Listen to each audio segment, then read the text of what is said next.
രക്ഷയുടെ പാതയിൽ.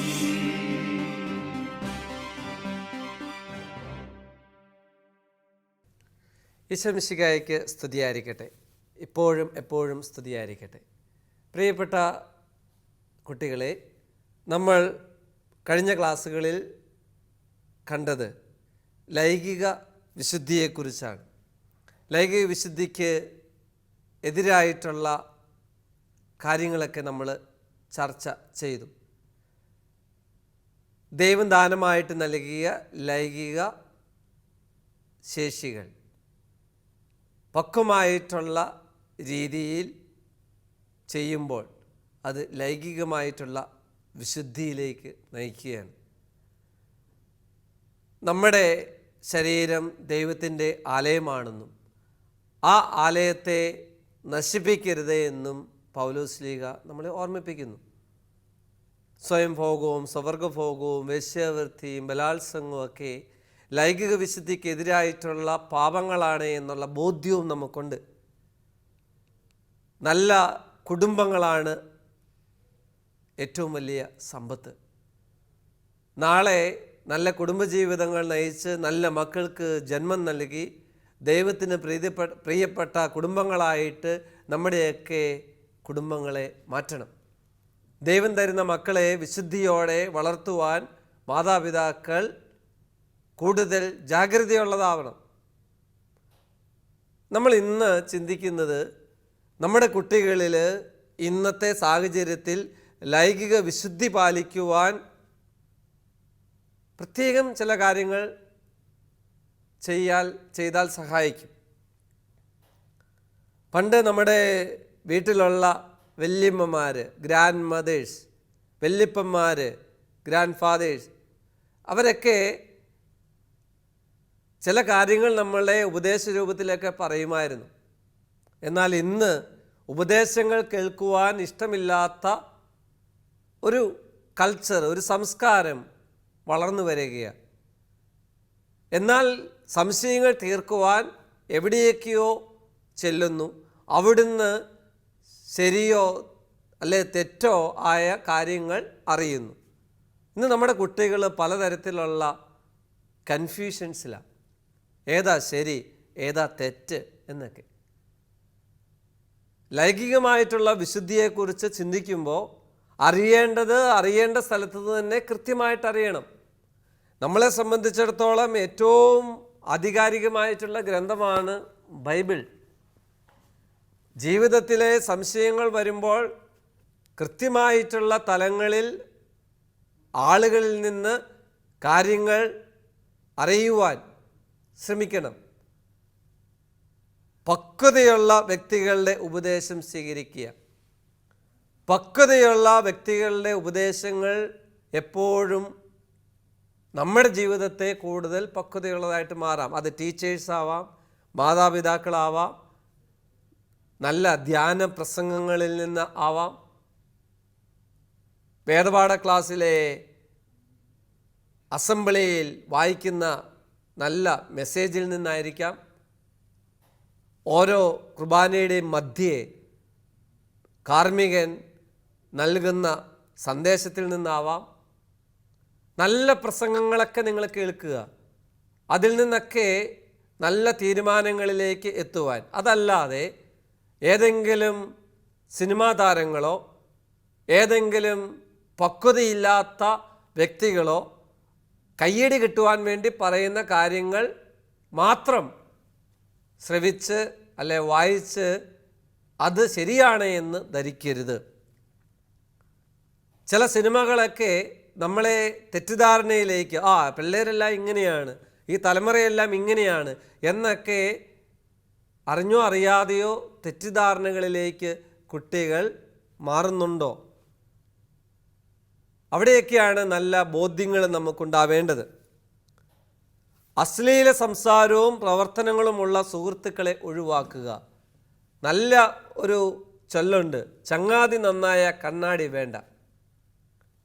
നിൻ്റെ സ്വഭാവം, നിൻ്റെ പ്രവർത്തനം ഏറ്റവും കൂടുതൽ നിന്നെ സ്വാധീനിക്കുന്ന ഒന്നാണ് നിൻ്റെ കൂട്ടുകാരുടെ പ്രവർത്തനങ്ങൾ. പിയർ ഗ്രൂപ്പ് പ്രഷർ ഉണ്ട്.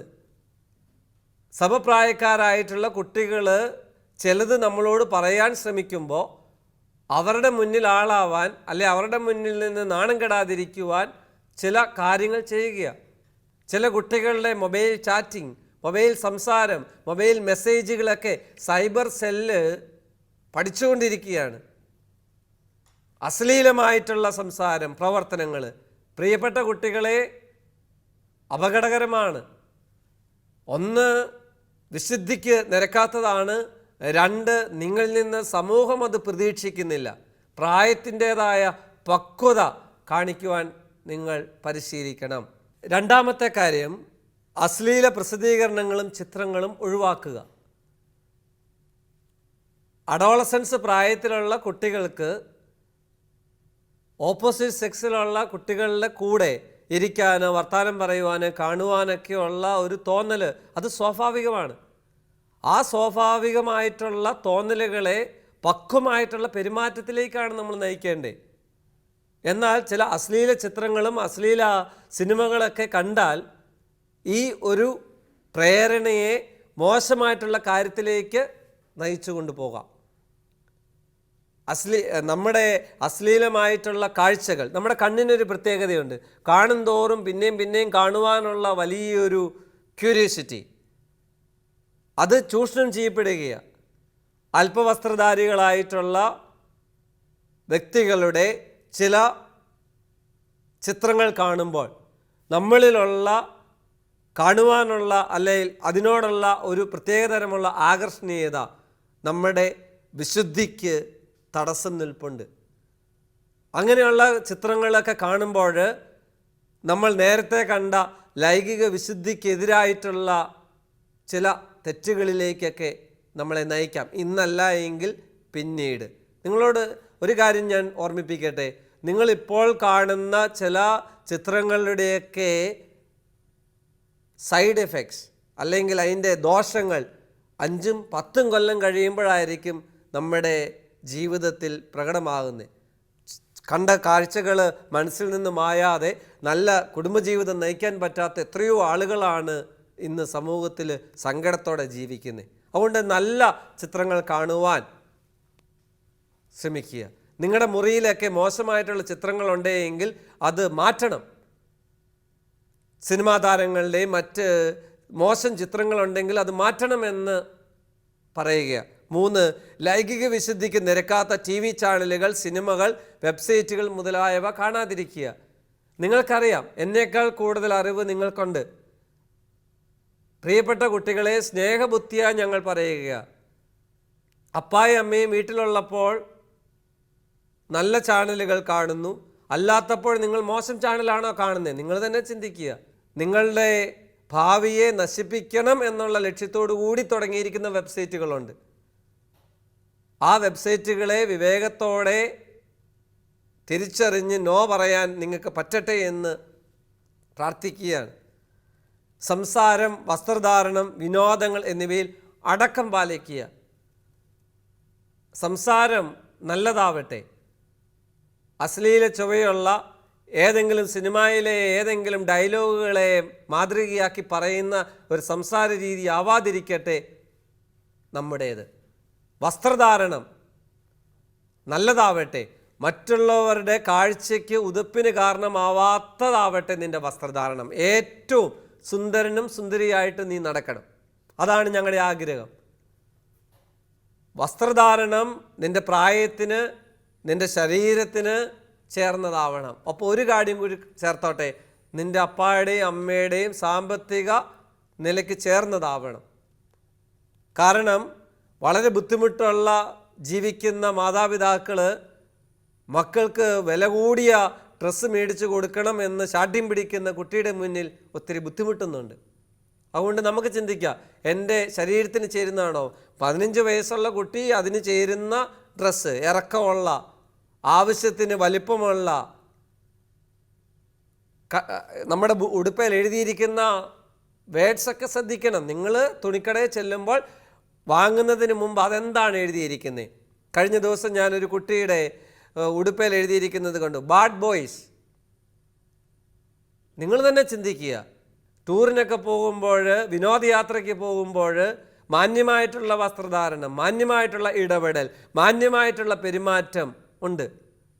ഞങ്ങൾ അധ്യാപകർ നേരിട്ട് നിങ്ങളോട് പറഞ്ഞു തരേണ്ട ഒരു വേദി ഒരുക്കരുത്. അത് മോശമായിപ്പോയി, അങ്ങനെ ചെയ്യരുത് എന്ന് പറയുവാൻ, ആ വിനോദയാത്രയുടെ സന്തോഷം കളയുവാൻ ഞങ്ങൾക്ക് ആഗ്രഹമില്ല. പക്ഷെ ചിലപ്പോഴൊക്കെ അത് പറയേണ്ട ഒരു അവസ്ഥ ഉണ്ടാകുന്നുണ്ട്. നമ്മുടെയൊക്കെ വിനോദയാത്രകൾ വിശുദ്ധിയുള്ളതാവട്ടെ. പ്രാർത്ഥന, കൂദാശ സ്വീകരണം. പ്രിയപ്പെട്ട കുട്ടികളെ, നന്നായിട്ട് പ്രാർത്ഥിക്കണം. സംസാരം, വസ്ത്രധാരണം, വിനോദങ്ങൾ വിശുദ്ധമുള്ളതായി മാറട്ടെ. നമ്മുടെ സംസാരം വിശുദ്ധിയുള്ളതായിട്ട് മാറുമ്പോൾ അത് കേൾവിക്കാരും വിശുദ്ധരായിട്ട് മാറും. ആ കാര്യം ഓർക്കുക. നമ്മൾ ഓരോരുത്തർക്കും തീരുമാനിക്കാം, എൻ്റെ വസ്ത്രധാരണം മറ്റുള്ളവർക്ക് ബുദ്ധിമുട്ടുണ്ടാവില്ല. മാന്യമായിട്ട് വസ്ത്രധാരണം നടത്തുവാൻ നമുക്ക് പറ്റണം. നമ്മൾ മാമോദിസ വേളയിൽ ധരിച്ച വെള്ള ഉടുപ്പ് പോലെ, ആദ്യ കുർബാന സ്വീകരിച്ചപ്പോൾ ധരിച്ച വെള്ള ഉടുപ്പ് പോലെ നൈർമല്യമുള്ള വിശുദ്ധിയുള്ളവരായി മാറുവാൻ നമുക്ക് ശ്രമിക്കാം. പ്രാർത്ഥന, കൂദാശ സ്വീകരണം. നിങ്ങൾ നന്നായിട്ട് പ്രാർത്ഥിക്കണം. പിശാചിന് ഒട്ടും ഇഷ്ടമല്ല നിങ്ങൾ നന്നായിട്ട് വസ്ത്രധാരണം നടത്തുന്നേ, നിങ്ങൾ നന്നായിട്ട് സംസാരിക്കുന്നേ. നിങ്ങൾ ടെക്സ്റ്റൈൽസിൽ ചെല്ലുമ്പോൾ നല്ല ഡ്രസ്സ് എടുക്കണം. പ്രാർത്ഥിക്കുന്ന കുഞ്ഞുങ്ങളാവണം, ബൈബിൾ വായിക്കുന്ന കുഞ്ഞുങ്ങളാവണം. ഈ പ്രായത്തിൻ്റേതായ വിശുദ്ധി പാലിക്കുവാൻ പ്രാർത്ഥന ആവശ്യമാണ്. നന്നായിട്ട് കുമ്പസാരിക്കണം, വിശുദ്ധ ബലിയിൽ പങ്കെടുക്കണം. അങ്ങനെ നല്ല വിശുദ്ധമായിട്ടുള്ള ജീവിതം നയിച്ചാൽ നമുക്ക് ഒത്തിരി കാര്യങ്ങളോട് നോ പറയുവാനും വേണ്ട കാര്യങ്ങളോട് യേസ് പറയുവാനും ഒക്കെയുള്ള ശക്തി കിട്ടും. വിശുദ്ധ ഗ്രന്ഥം, വിശുദ്ധരുടെ ജീവചരിത്രങ്ങൾ, നല്ല പുസ്തകങ്ങൾ വായിക്കുക. ചീത്ത പുസ്തകങ്ങൾ വായിക്കരുത്. അത് കച്ചിക്കൂമ്പാരത്തിൻ്റെ താഴെ തീ വെക്കുന്നതിന് തുല്യമാണ്. ചീത്ത പുസ്തകം വായിച്ചാൽ നമ്മുടെ തലച്ചോറിൽ ചീത്ത ചിന്തയുണ്ടാവും. ആ ചീത്ത ചിന്ത കൂടെ പഠിക്കുന്ന കൂട്ടുകാരെ കൂടപ്പുറപ്പായിട്ട് കാണാതിരിക്കുവാനുള്ള ചീത്ത ചിന്തയിലേക്ക് നയിക്കും. കൂടെ പഠിച്ച ആളെ കൊല്ലുവാൻ, ഉന്തിയിടുവാൻ, നശിപ്പിക്കുവാൻ ഒക്കെ നമ്മുടെ കുട്ടികൾ ഇന്ന് തുനിഞ്ഞിറങ്ങുന്നത് എന്തേ? മോശമായിട്ടുള്ള ചിന്തയാണ്. നല്ല പുസ്തകങ്ങൾ വായിക്കുക.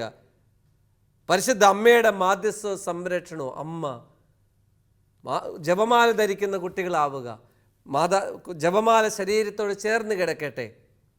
പിശാചിന് ഏറ്റവും പേടിയുള്ള ഒന്നാണ് ജപമാല. നന്നായിട്ട് പ്രാർത്ഥിക്കാൻ, ജപമാല ചൊല്ലി പ്രാർത്ഥിക്കുവാൻ. ഈ പ്രായത്തിൽ, കൗമാര പ്രായത്തിലുള്ള കുട്ടികൾ നന്നായിട്ട് പ്രാർത്ഥിക്കണം. സാത്താനൊരു സൂത്രക്കാരൻ പമ്മി വരുന്നുണ്ട്. അവിടെ ഇല്ലേ ഇല്ല ഇല്ല എന്ന് പറയുവാൻ നിങ്ങൾക്ക് പറ്റണം. നമുക്ക് പ്രാർത്ഥിക്കാം. നല്ല ലൈംഗിക വിശുദ്ധിയുള്ള, നല്ല വിശുദ്ധിയുള്ള ലൈംഗികത ദൈവത്തിൻ്റെ ദാനമാണ്. ദൈവം ദാനമായിട്ട് നൽകിയ ലൈംഗികത വളർച്ചയുടെ പാതയിൽ, പൂർണ്ണതയിൽ, വിശുദ്ധിയോടെ ഉപയോഗിക്കാനുള്ളതാണ്. നിങ്ങളെക്കുറിച്ച് ദൈവത്തിന് എന്താണോ പദ്ധതി, ആ പദ്ധതിക്കനുസരിച്ച് ജീവിക്കുവാൻ നമുക്ക് സാധിക്കട്ടെ. അപ്പോൾ നല്ല സന്തോഷകരമായിട്ടുള്ള ജീവിതം നയിക്കണമെങ്കിൽ ഇപ്പോൾ നല്ല വിശുദ്ധിയോടെ ജീവിക്കണം. നല്ല തീരുമാനങ്ങൾ എടുക്കണം. ആർക്കെങ്കിലും അറിയാതെയൊക്കെ എന്തെങ്കിലുമൊക്കെ തെറ്റുകൾ വന്നിട്ടുണ്ടെങ്കിൽ ഈശോയുടെ ക്ഷമ ചോദിക്കണം. നമുക്ക് പ്രാർത്ഥിക്കാം. സ്നേഹനിധിയായ ഈശോയെ, ബലഹീനരായ ഞങ്ങളെ വിശുദ്ധിയിൽ വളരുവാൻ അനുഗ്രഹിക്കണമേ. മനുഷ്യ വ്യക്തികളെ ദൈവമക്കളായി കാണുവാനും ആദരവോടെ അവരോട് പെരുമാറുവാനും ഞങ്ങളെ പഠിപ്പിക്കുകയും ചെയ്യണമേ. ഈശോ മിശിഹായിക്ക് സ്തുതിയായിരിക്കട്ടെ.